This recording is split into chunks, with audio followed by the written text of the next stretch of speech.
Hello, everybody out there in YouTube and Facebook and podcast land. It's me, Scotty D. And I'm on. Hello. Hey, we're talking with Gina. Gina Walters is back. I'm speaking over you already. That's okay. You're trying to do an intro, and I'm like speaking over you, butting in. I don't care. Gina. Let him get started. All the other guys will be so happy that you did that because they say, my light is too bright. And they always say that my dad actually told me, you talk over everybody. And I was like, oh, geez. So that's okay. I'm learning. Listen. I'm the king of talking over people. Queen. The queen.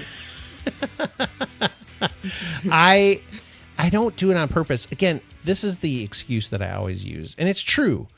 When you're on so I started out in radio a long time ago, did radio. And then when you're on the radio, if you pause for like more than a second, that's bad. Like if there's dead air, you know what I'm saying? Like if you're on the air and you're like, okay, that was such and such, and we'll be right back after this. Then everybody will go, what just happened? My radio. You never hear a pause on the radio. I never thought about that before. Yeah. You don't hear a pause. No, you never stop talking. You're but filling that's the same the air. As when I'm. Yeah, that's the same as when I do a vlog, you see. Yeah. I'm always cutting. So I cut my words up now so that there's less breath in between. Oh, I did that when I actually vlogged. I took all my breaths out. The pressure is for you to come back and vlog, I've noticed. Oh, I know. I mentioned in my vlog, I've done a podcast with you, and now everybody's like, where are the vlogs, Scott? I know. Get the vlog back. You know what? Here it is. Okay, here's confession. Are you ready? Here's the truth. I failed. I messed up on what I was doing with weight loss. I didn't gain very much weight, but I fell off the wagon and I never got back on it. So I was like, I was ashamed of myself.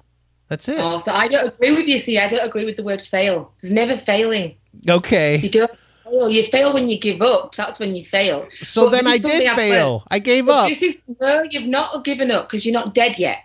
That's so this true. is my point. Okay. My point this is something I've been learning just recently. And this is my thing. Oh my God, this is even deeper than the last podcast. What's going on? I like it though. Go ahead. I believe that life is a full-on journey. You never reach the point. You never. Where's the point that you're going to get to, and you're going to go, well, there you go. Here now. When you get to that point, life goes on again. Nothing lasts forever. Nothing. Everything is fluid. Everything moves. Everything changes. So you've not failed. Yeah. You've had something happen that stopped the movement, or you perceive the movement stopped. Right. But you're not failed because you're not dead yet. It only stops when you're stuck. You're correct. And I'm reading this book right now. And in this book, the guy talks about this thing called third words. And what he means by that is you have a lot of these. So like when you say, I am blank, that's your third word. Whatever you put in that blank is like a third word. And you have a lot of these in your head. I am, I'm a husband. I am a son. I am a brother. All this kind of stuff. But you also have like, I am a failure. I always, you put all these negative ones in there too. And so he's talking about learning to see that those things that you put those negative ones in there might be sometimes some things that have made you believe that thing, but a lot of times those third words that are negative are things that were kind of placed on you throughout life. Someone else said, you do this all the time, and you took it on yourself, especially when you're a kid or like a teenager. You take those things and you wear them. So, so this is interesting because I did on my other channel, I got asked, so there's quite a few people asking me to now go and make vlogs or make videos with them to promote what they do. Yeah. And a woman contacted me and she said, I'm a kinesiologist. I'd like you to come for a spiral treatment. Yeah. And I said, what's spiral and what's kinesiology? I have no idea. Well, the woman completely changed my life, I would say. Okay. Because what she does and what kinesiology is, it's a holistic therapy, and she is basically working on all the main chakras in your body. Yeah. And she's unlocking them. In these chakras are all energies that we've stored up. So that things happen in our lives, whether it be from our parents, from our siblings, from us. These people aren't intending to hurt us most of the time. Right. But things go in, words go in, experiences happen, it all goes in, and these chakras get blocked. Yeah. She's how she explained it to me. And I went into these sessions, and her job was to unblock them.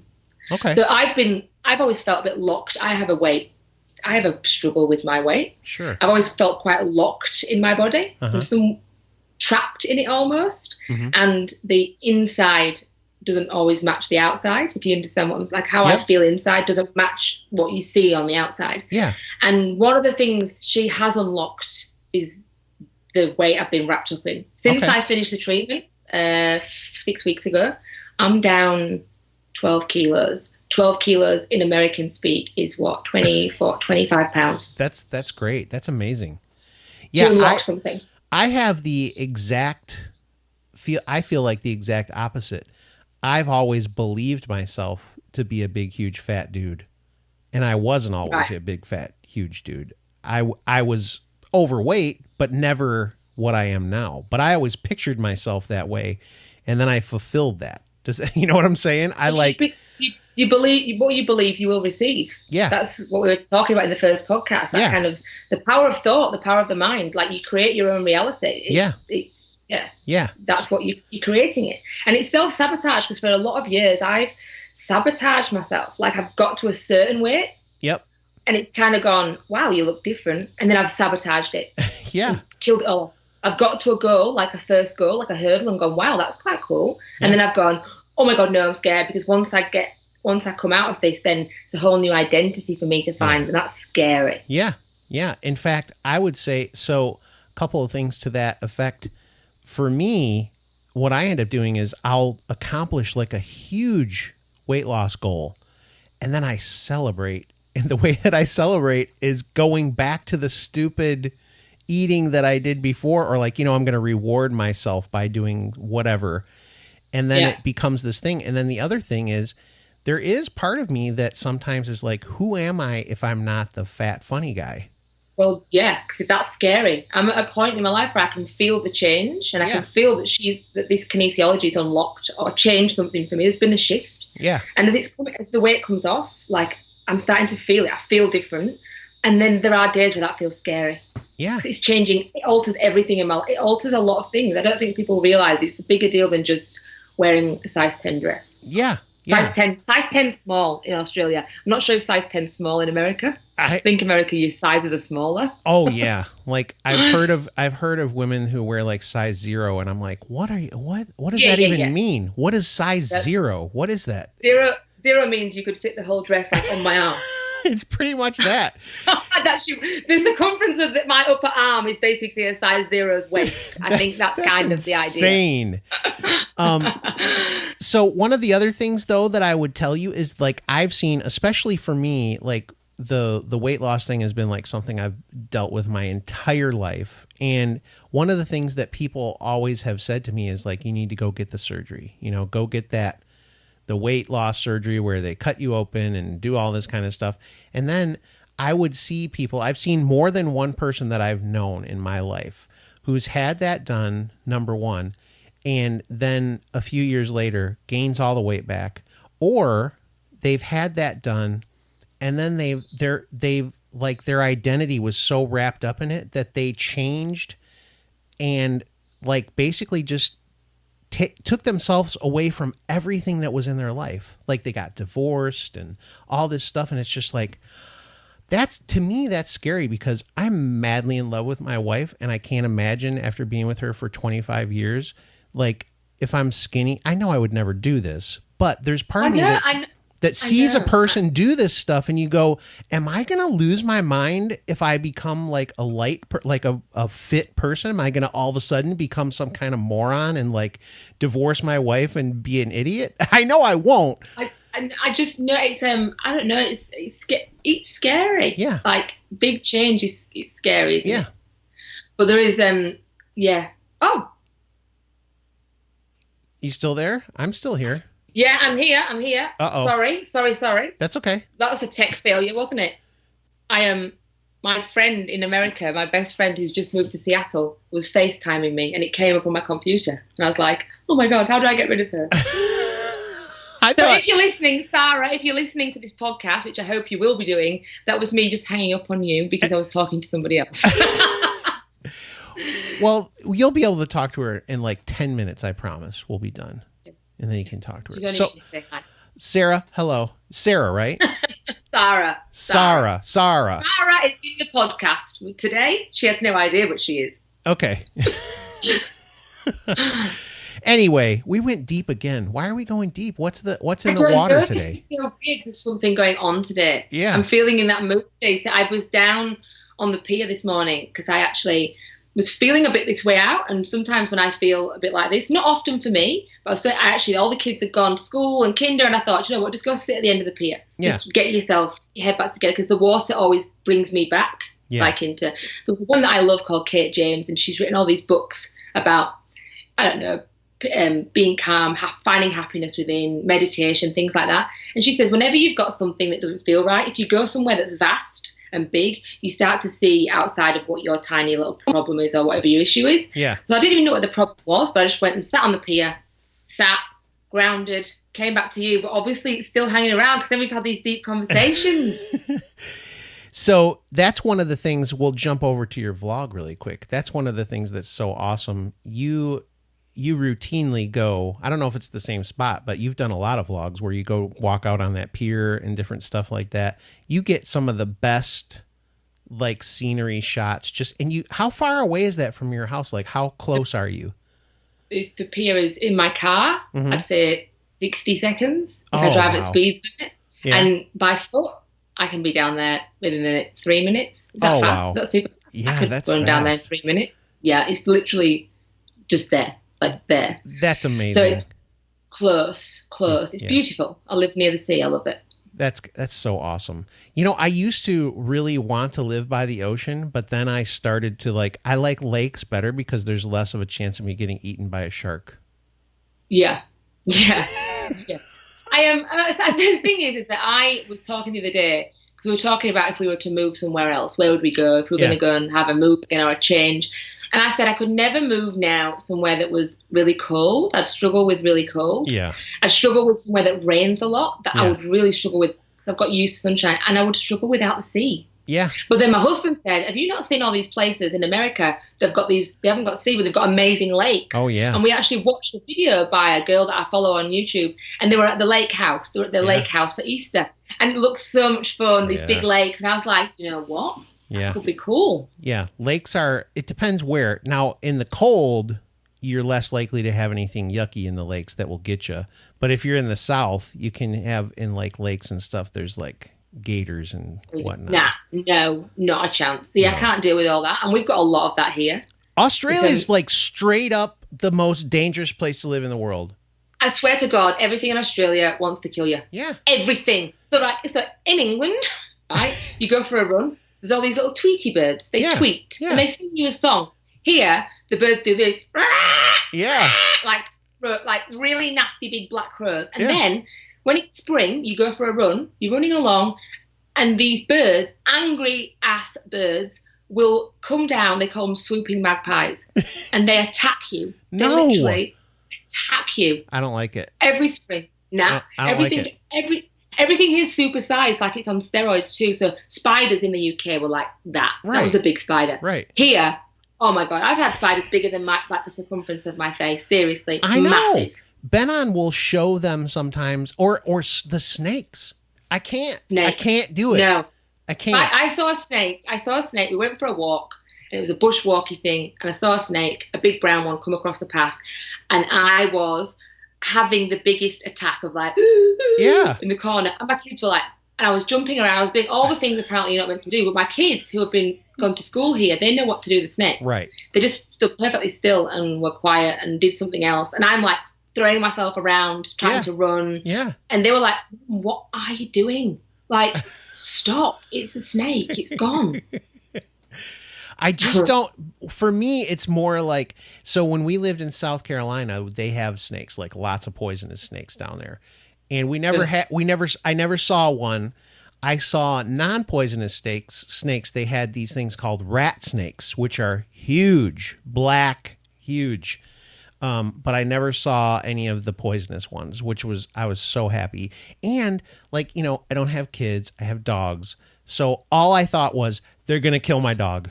My Yeah, no, dog's it's going to true. go out there and going to get killed by it. And so It's true. And see, we've got little spiders here. So we've got redbacks in our state, and they're only small, really small, with a red. They've got a red sack on the back. They tend to hang out in the pool filter. You know, where you put your hand in to get your filter box out. So my kids are always like, there's a ball gets in there or whatever. And the other day, the baby was trying to get in. Yeah. And I opened it up. There's 3 redbacks all around the edge. They're there, and the rules are they're not allowed to go in there. But the other day, I said to my husband, if one bit him, you like to get him. We're only about 5-6 minutes from a hospital in the car, but his tiny body, I'm not sure how he'd cope with a redback bite. So they're poisonous, right? Big time. If they have color on them, that's always what I've heard. If they're like, I don't know. Neil got bitten by a white-tailed spider a few years ago, and I don't know what that looked like. That looks like a pretty normal spider to me. And he got bitten under the arm, and we didn't really know he'd been bitten. It must have been in his sleep because it wasn't a painful bite, but oh boy, was he ill. 3 weeks, and terrible. His arm, the actual bite started to like eat itself, like it was. No! This is the worst. Do you know what's really funny? He never really wanted to move here. Yeah. It was my idea. So when he had the bite, he's looking at me like, "This place nearly killed me, and I moved here for you." Oh my gosh, that's terrible. Mark, I talk with Mark Ensby all the time, and I'm always like, I got to come visit. But then I see these videos of the stuff that's there, and I'm like, I do not want to die in Australia. I know I won't. No, I think you've got to pick. So where I live, it's very, very like, there's so many people around. You don't tend to get around. I think Ben-On lives a bit more where there's more bits and bobs. Yeah. Where Mark lives, he's in Tasmania, so you're not got much there. It's colder. Where we are, it's down here. It's cold, not as hot. You know, further up people, I find you get more dangerous. Yeah. If you see what I'm saying. But I've not, to be honest with you, the time I've lived here, I've had the odd spiders. You can have your house sprayed. You can have a special chemical in your house which stops any spiders getting in. Yeah. And I've not actually seen any. I've only seen the one snake. One snake. Well, that's good. The cool thing is, though, I have seen like kangaroos in the wild, and that's pretty cool. Yeah.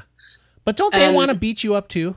Well, they run off. They just bounce past. But you know what? Koalas. I've seen a koala in a tree. Yeah. And then we were all excited, and I watched it, and then I moved on because they're really vicious. Oh, yeah. Like, you won't want to mess with a koala. Well, aren't they just basically like high on drugs the whole time? Isn't that they eat that stuff? And that's how they're... Oh, the eucalyptus? Yeah. But it is. Yeah. Does that make you high? It does. It makes them high, I think. That's why they don't attack you. I think they're like docile. Maybe, you know what? Listen, this is some American weird guy.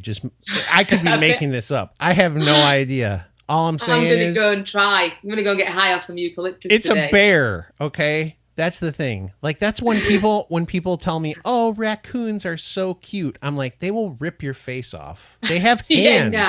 They have hands. No way, not a chance. No, I don't like raccoons. No, I don't either. So I've got to be honest with you. I'm not a massive animal lover. Not massively. That's okay. I try, but I'm not massively. Do your kids? And so it's like, for example, I've got children. Yeah. But I always think that for example, I like the idea of a dog sometimes. I used to have a dog when I was a little girl. Yeah. I like the idea of a dog, but you know why I couldn't have a dog? This is my reason for not having a dog. What? I would struggle with other dog owners. Yeah. It's like, right, so it's like, as a parent, I like having kids. You know what I struggle with? Other parents. Sure. Like having to navigate life and deal with other people's parenting and other people's like the way they do things. That's what sends me crazy. Yeah. We go for a walk down the boardwalk and there's all these different people. There's people who you meant to have your dogs on a leash on the boardwalk, and there's all these people who don't. And it irks me. Is there one rule for you and not one rule for that bloke who's got his dog on a leash? Gina, it gets me crazy. We're going to have to talk again about this one because I have a list. I don't know. So I couldn't be a dog owner because I'd kill someone. I'd get violent. It would be violence. Cheryl and I all the time. Cheryl walks the dogs. They're both on leashes and stuff and everything. And she'll go out. And when we lived in South Carolina, there were all these people who they would not be on any leashes. She'd be walking our dogs. Their dogs would come running at our dogs to attack them. Yeah. And I'm like, why is your dog not on a leash? Why are you so special? Yeah, so my big thing is Jack is scared of dogs because he was bitten when he was 18 months old. Aww. He was attacked by the next door neighbour's dog attacked him. Okay. That's terrible. And we're getting over that. We're moving through that. But he's scared of dogs. Sure. So everywhere we go, people come and they let the dog like go for him, like if they're not on a leash. Yeah. And then they always say, and I kind of move him because he starts to go into like panic attack. Yeah. And so as his mother, I normally just pick him up so that he feels like he's safe off the ground. Yeah. But they'll always say this word to me. They always go, "Oh, not my dog.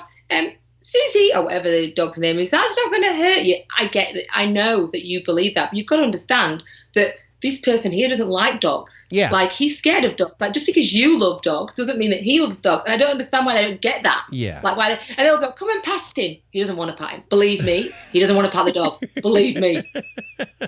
Yeah, it's ridiculous. I get it. So, guess what? How did we even get onto that? I don't know.